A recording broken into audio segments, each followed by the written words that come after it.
Facebook and Instagram ads can be a powerful and exciting tool to grow your business, but there are a lot of things that can go wrong.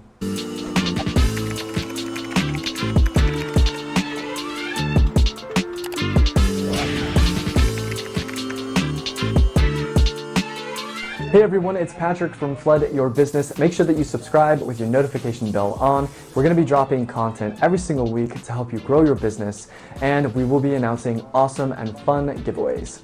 Now today what we're going to do is we're going to go through a basic look at an ad campaign and how to set it up. But I will say, if you have not gone through the first 3 episodes of this series, make sure you do, because it's well worth it. You're going to optimize your ad spend and get way more money. So again, please go back and watch it, especially the one on sales. It's very, very important. So I'm going to give you some suggestions as to how to get started very quick when it comes to ads. And in later episodes, I'm going to go deep, because the truth is advertising with Facebook and Instagram ads can be very complex. Now, you probably have seen a lot of information out there with people who are saying it's simple, anybody can do it. Honestly, there's a lot that can go wrong. And every location is different. Really, we get different results with each client that we work on with based off of where they are, what kind of content. There's a lot of variables in the whole equation when it comes to the Facebook and Instagram algorithm. So the first thing that you want to make sure that you do is you want to have a Facebook business page, and you want to be an admin to that page so that you can run ads through that page, or have that brand associated with the ads that you're putting in front of people. It's very important that if you're running either lead forms or landing pages and the actual ad itself, that you have what's called ad congruency all the way through the process of that funnel, because your opt-in rate is going to be a lot higher and it obviously looks really professional. Now, the first thing that I like to do is actually create audiences. You can start from the beginning and just create a campaign and then add in the audiences later, but I like to really hone in on the audiences first, because that's actually who you're putting the information in front of. It's made up of a location, age, sex, interests, behaviors, etc. So you can actually attribute all of these things to a single audience, and once you have created that as a saved audience, you can then pull it up inside of the ads manager when you're creating an ad and put that message directly in front of those people. Now, when it comes to creating your audience, it really depends on your audience size, and this can be a very complicated topic, so I'm going to try to make this simple and give you some recommendations. But essentially, what I would say is, if you're a brick and mortar that is doing a local service, you want to make it pretty simple and open. So I would leave the interests blank for now and just use age, sex, and location. The location is going to really vary depending upon your geographical area, and you're going to really know more than I would actually about that. Generally what I do is I Google the area to see what it looks like geographically. So if there's water and mountains, and I'll talk to my clients about it. But you want to ask yourself, would I drive this distance for this service? Okay, and then that's the radius that you want to start testing, anywhere from about 4 to 8 miles. Generally, you want to split the sexes into male and female, and the age that we generally recommend is anywhere from 24 to 54 in that window, in that group. But again, it depends on your service and audience size. You just want to make sure that you're testing to see what gives you the lowest cost per lead and that there are quality leads. Now, the audience size will really dictate how detailed you get with your targeting. So for example, let's say we have an audience size of 100,000. The detail, interests and behaviors, things like that can be very simple. If you have an audience size of 1 million, for example, now you can get a little bit more detailed with what you're testing. But again, you want to make sure that you know exactly what audience size you have before you go into going into more detail. So if you're here and you're interested in remote coaching, I would say that that information is for a later episode, because that's now you're dealing with somebody who's anywhere in your region or the United States or whatever country you are in, and the rules apply completely differently. How I would run a campaign for an audience size of 1 million is a total different ballgame than if I was doing a local ad for a gym or a personal trainer. So look out for that episode. I will make one very soon on larger audiences sizes and how to deal with that stuff. Okay, so now once you've built out your audiences, it's time to actually create a campaign. Now, when you create a campaign, there are a lot of objectives inside of Facebook, and a lot of them have nothing to do with getting leads. There are a lot of mistakes that I see with people's ads when they're running them. So there's 3 common objectives that should be used: traffic, conversions, and leads. I'm going to go through all of them, and I'm going to recommend one if you're just starting off and you want to get things done quickly and get things rolling. Traffic is exactly what it sounds like.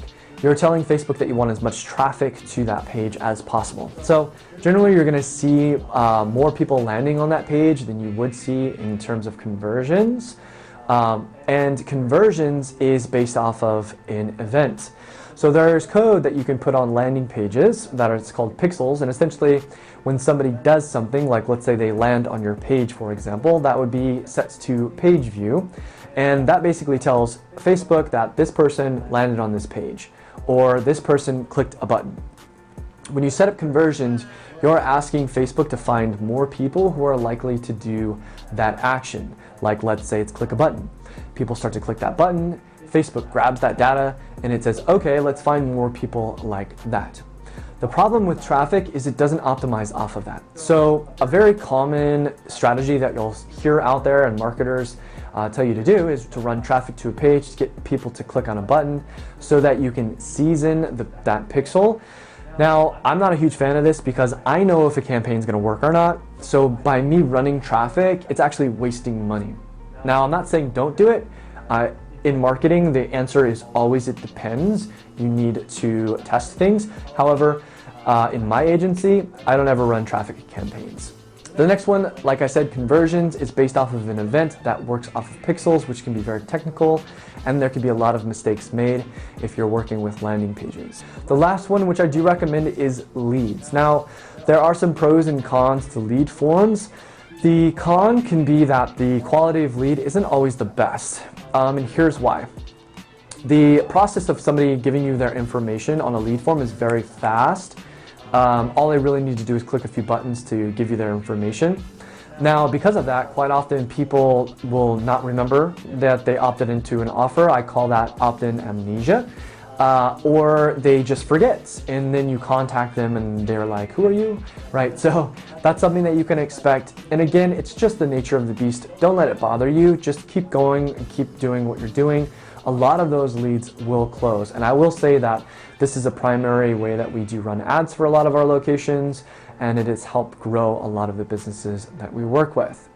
Another con to lead forms is that when people set up their Facebook accounts, they might have set it up 10 years ago, right? So they have an old email or an old phone number, and it doesn't really apply or work anymore. So those messages that you send out just aren't going anywhere. Now, again, like I said, it's the nature of the beast. Don't let that dissuade you from running lead ads, because you're going to get people who do have valid information. Now, the pros to lead forms is that, again, like I said, it's very fast. The reason that Amazon is killing it right now is they have a one-click buy button that they have patented, right? So obviously it's very convenient for people just to click, and that's it. Remember, social media can be very distracting. Life can be very distracting. So we want to get their information in that process as fast as possible. Another pro is that it integrates directly with our software, so it pulls that information in. There are no broken APIs. We don't ever have to worry about getting that information from Facebook. Also, Facebook natively now has its own CRM with lead forms and a lead library. So if for whatever reason your CRM does break, all you have to do is go to your business page and you can go to your lead form library and actually pull those leads out. And the last thing that I really like about lead forms is that there's no landing pages involved. So if you're really not techie, you can kind of figure this out. You will need to figure out how to create a privacy policy, which is pretty easy. You can Google that. There's a lot of providers out there that can create one for you. Just go through that process and pay for it. But you can also redirect to a scheduling widget without actually having to put any pages together or deal with pixels. The final thing, and the biggest thing in my opinion that I really like about lead forms, is that it's a very fast optimization. In other words, because it's native to Facebook, it figures out very quickly who would be likely to fill out one of these forms, and it finds more people just like them. So once you've figured out your objective, what you're telling Facebook you would like to have happen, now it's time to figure out what you're going to do with your audience, and this leads us to the ad set. Now, an ad set is basically, think of it like a container for your ads. And essentially what you're doing is you're taking your audience that you've already created and you're attaching it to a container where you're going to put all of your ads inside of that container. Now, besides containing all of your ad set is going to be composed of where you would like to display this message and how much money you want to spend. Now, where you want to put your message in front of people also depends on your audience size. This can be a very complicated conversation, but I'll try to make it simple. Essentially, what we like to try to test first is just putting stuff in front of people in their feeds. So instead of going with automatic placements, you want to click on manual placements and put it just in the feed on Instagram and Facebook. You want to test story to see, but again, what we're looking for is the lowest cost per lead with quality leads. Now, if you're having trouble getting low cost per leads, something that you can try is actually opening up the display and opening it up to multiple different areas to see if that helps Facebook find more people that are interested in your ad. But if you're having that issue, perhaps the ad isn't set up correctly, maybe the offer is not strong enough. We'll talk about that in a moment. Now, the last thing is another complicated subject, and that's actually your budget. So to keep things simple, what we would say is start off with $30 a day per ad set and just test one ad set to begin. I would test with women on Facebook to see, and again, you can split platforms or you can lump platforms together to see what works. But generally starting with $30 a day is a good place to start. What I would do is take your creative, maybe it's an image or a video, and do $10 per piece of creative for $30 a day to see what sticks and what gets you a low cost per lead going in. Now, once your ad set is complete, it's time to look at your ads and figure out exactly the type of creative you are going to be putting in front of people. Now, your creative is primarily composed of a few things. The content, whether that be an image, a video, a carousel, there are a lot of different types. We're just going to be talking about image and video today. And it's also display links, your headline, and your copy. Now, I will say that the content of your ad is the most important part of this, assuming that you took my advice before with the objectives. It's very, very important because it's exactly what people are seeing, right? So the content of the ad in terms of the image and the video should be compelling. So let's talk about images. Now, if you're using an image, make sure that it's a high quality image, high resolution. And you also want to make sure that you don't have, I do not recommend putting your brand on it because you're already going to be able to see your brand within the ad if you're running your ads through your Facebook business page. Another thing that you want to avoid is having too stocky looking photos. What I mean by that is a stock photo is something that you can get online, maybe from Adobe or maybe you do a Google search. If you are doing a Google search, make sure that it is royalty free. The chances of you getting in trouble for that are very low. However, you want to make sure that you're safe with that stuff. But again, when you're using images that look like they're stocky, they don't do as well. So I'm not saying that you shouldn't use stock images. What I am saying is it should look like it was shot on site if you're going to actually use that image. Another thing that you want to avoid is too much text within your image. Now, I will say though, this is something that you want to test because I've seen images that have had some text in it that's a little much, and it has even gotten flagged by Facebook with a warning. However, it's actually produced. So everything is a test in marketing, but it's usually safer to err on the side of less text. Now, the next is video, which in my opinion is always our go-to. We always work with our clients in creating content with video. We coach our clients on exactly how to do it. We also work with videographers and commission videographers to make video content. So I will be creating more episodes on video itself and how to do it. A very basic version all the way up to working with videographers. But I will say that if you have the means to work with a videographer, they are worth their weight in gold. Another option that you can do is reach out to your network and see who may already be one of your clients who's a videographer. And that's always the best bet, to have one who's just always there to create content for you. With video, we've seen it go anywhere from 30 to 60 days with a campaign, which is pretty good when it comes to actually getting a low cost per lead. So video can be amazing. Now, video works, in my opinion, because of the algorithm, which I'll explain in a moment, but also for the very basic thing that it's captivating, right? It's a moving picture. So it gives you the opportunity to kind of showcase and demonstrate exactly what it is that you do. And it will pique the interest of leads. So when it comes to video, obviously, just like images, you want high quality content. And a lot of smartphones nowadays actually provide that for you. If you are going to be using a smartphone, make sure that you invest in simple tools like tripods and stabilizers. I'll link some ones that I use in the description below, but that's a very important tool that if you are going to be filming from your phone, that you do have to stabilize your video. Now, when you're taking video, you want to make sure that you're dynamic. In other words, there's a lot of movement. You want to do angles from bottom and top and straight on. You want to be zooming in and out. You want to be moving with the person, the subject in the frame. All of that stuff works really well. High frame rates, if you're using cameras to do slow motion, work awesome. And when it comes to editing, quick and fast shots in the beginning of a film work really well. What you'll see is that when you run video ads, you're going to see a percentage of how much people watch. And the percentages are, I should say, the time in which they watch. Generally, it's like from 3 to 15 seconds, 15 seconds being really good. So you want to make sure that that first 10 seconds is just like, bam, just like knocks them out and really impresses them. One other cool tip is if you can edit it and the motion or what's happening in the video kind of mirrors the sound or the song that you have playing, we see that do very, very well. It really captures their attention, it draws people in, and gets way more leads. Now, when it comes to creative, or the content, I should say, there are some don'ts that you definitely want to make sure that you avoid. The first being heavy branding. Like I mentioned before, if you've got a watermark, for example, on your video, you don't want that. You want to make sure that you get rid of that. Any kind of branding on your pictures, again, like I said before, can lower your reach and increase how much your ads actually cost to get in front of people. So make sure that the branding is done tastefully.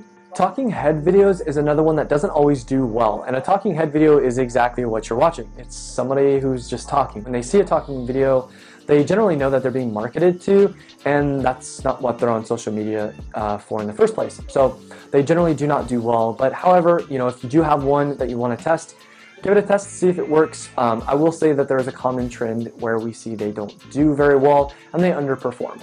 Another thing that you want to avoid is what I call fire breather content.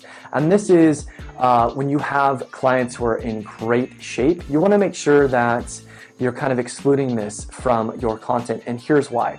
Quite often it is very compelling for a lead to see this information. It's like Instagram, right? You see these Instagram models and they've got tons of followers, but it's not very motivating for people to try your service, or it can be extremely intimidating for people to see something like advanced gymnastics or somebody who's lifting a lot of weight.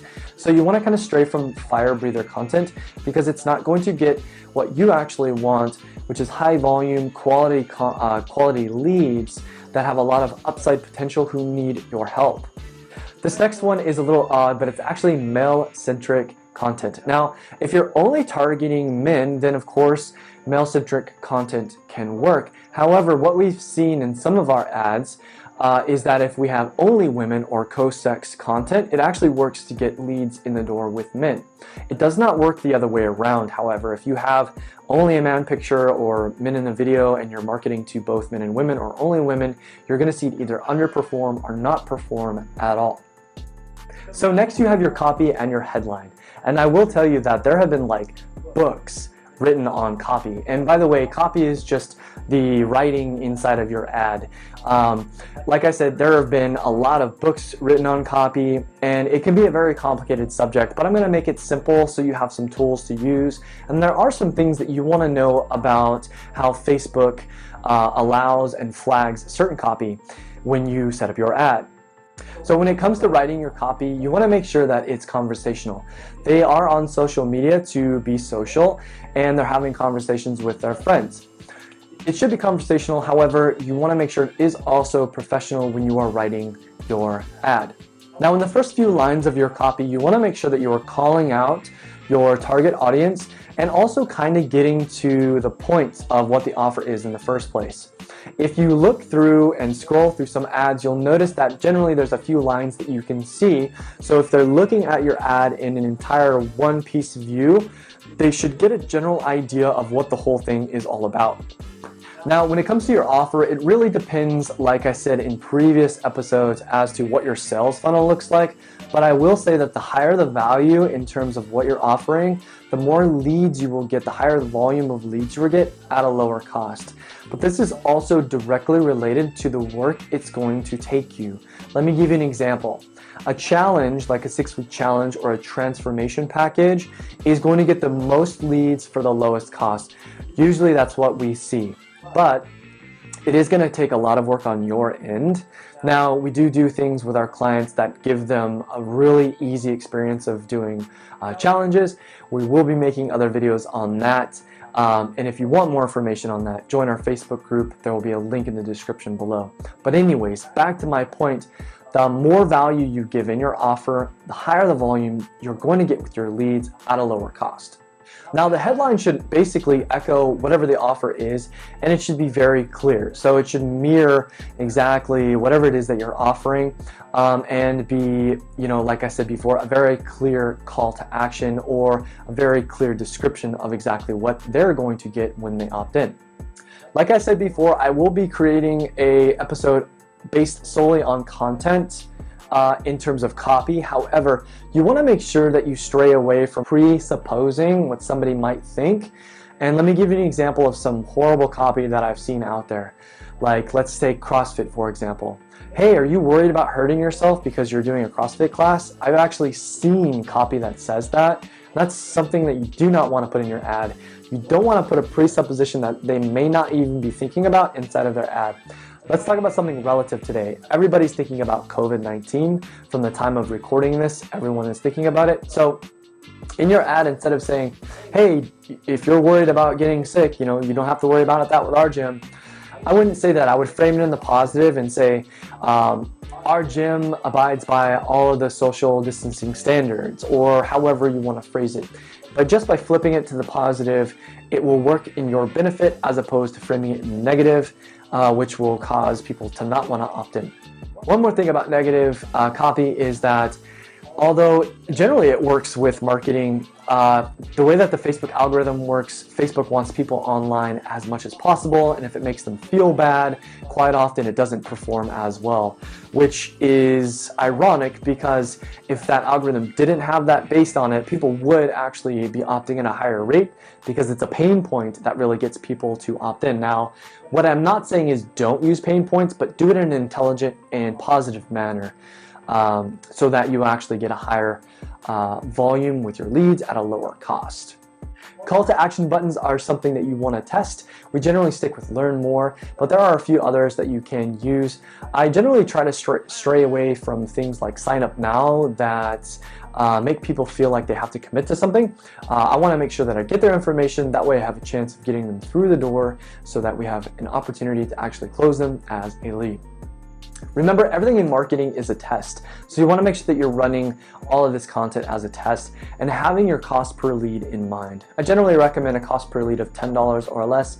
However, that's not always going to be the case in certain locations. Sometimes your content is going to just be fire, but it doesn't work to get you a low cost per lead, and perhaps you never will get a low cost per lead. What's more important at that point is knowing what your cost per sell is, and that's how much it costs you, how much marketing dollars it costs you to actually close somebody on an offer. So again, that's going to be the primary metric that you want to take a look at. In terms of testing this stuff, really, if you're doing lead ads, it should work within the first few days. If you have bigger audiences, you want to be testing things for anywhere from 7 days to a few weeks. It really depends. This is a very complicated subject with how much content you have, how you're scaling, and the objective that you have in mind. But the information that we gave you so far should get you started if you're thinking about running a campaign. We do have a lot of marketing tools for you that you can access for free in our Facebook group. All you have to do is click the link that I'll put in the description below to join us. I hope you do. There's a ton of stuff that I give away for free. I show people how to make money with zero investment at all within their business. We go over sales, marketing like we just went over now, and we give you assets like checklists and things that are very helpful that can help speed up and optimize the process if you're thinking about marketing. All right, that is it for this episode. Please do not forget to subscribe with your notification bell on. We will be dropping content every week to help you grow your business, as well as announcing awesome and fun giveaways.